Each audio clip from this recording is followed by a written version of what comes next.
Israeli গণহত্যার দাঁত ভাঙা জবাব দিতে কাঁধে কাঁধ মিলিয়ে লড়ছে গাজা এবং লেবাননের প্রতিরোধ সংগঠনের যোদ্ধারা। উত্তরে লেবানন আর দক্ষিণে গাজা, কোন দিক থেকেই দখলদার ইসরায়েলি সেনাদের দম ফেলার ফুরসত দেওয়া হচ্ছে না। ফিলিস্তিনি প্রতিরোধ যোদ্ধারা ইসরায়েলের মাথার উপর পৃথিবীতেই গজব নামিয়ে ফেলেছে। ইসরায়েলের আকাশ প্রতিরক্ষা ব্যবস্থা আয়রন ডোমের গর্ব অনেক আগেই চুরমার হয়ে গেছে। লেবানিজ প্রতিরোধ যোদ্ধা আর ইরানের আক্রমণ ঠেকাতে ব্যর্থ হয়েছে ইসরায়েলের সেই সাদা হাতি। ফিলিস্তিনি প্রতিরোধ যোদ্ধারাও আয়রন ডোমকে ফাঁকি দিতে পিছিয়ে নেই। তাদের রকেটও সব বাধা পেরিয়ে ইসরায়েলি এলাকায় আঘাত হেনেছে। ইসরায়েলি সামরিক বাহিনী জানিয়েছে যে একটি রকেট কাফার আজারের কাছে আঘাত করেছে। এভাবে চলতে থাকলে ফিলিস্তিনি প্রতিরোধকে নির্মূল করার স্বপ্ন ইসরায়েল আর কোনোদিনই দেখার সাহস পাবে না। প্রতিরোধ অক্ষের সম্মিলিত আক্রমণে অস্থির ইসরায়েল এখনও সহিংসতার পথ ছাড়ছে না।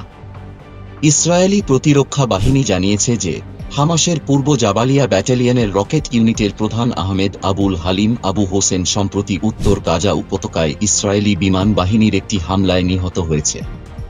ইসরায়েলের বিরুদ্ধে অনেক রকেট ও মর্টার ছোড়ার পরিকল্পনার জন্য তাকেই দায়ী করেছে ইসরায়েলি প্রতিরক্ষা বাহিনী।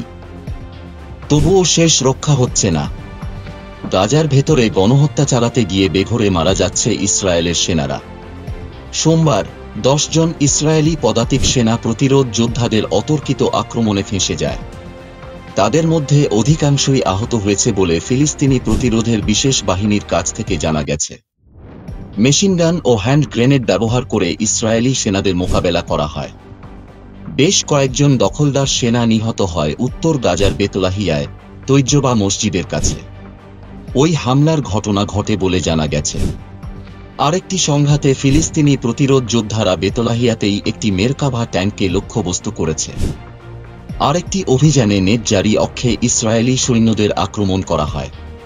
ওই লড়াইয়ে প্রতিরোধ যোদ্ধাদের পৃথক আরেকটি দল ফিলিস্তিনি প্রতিরোধ যোদ্ধাদের সহযোগিতা করেছিল।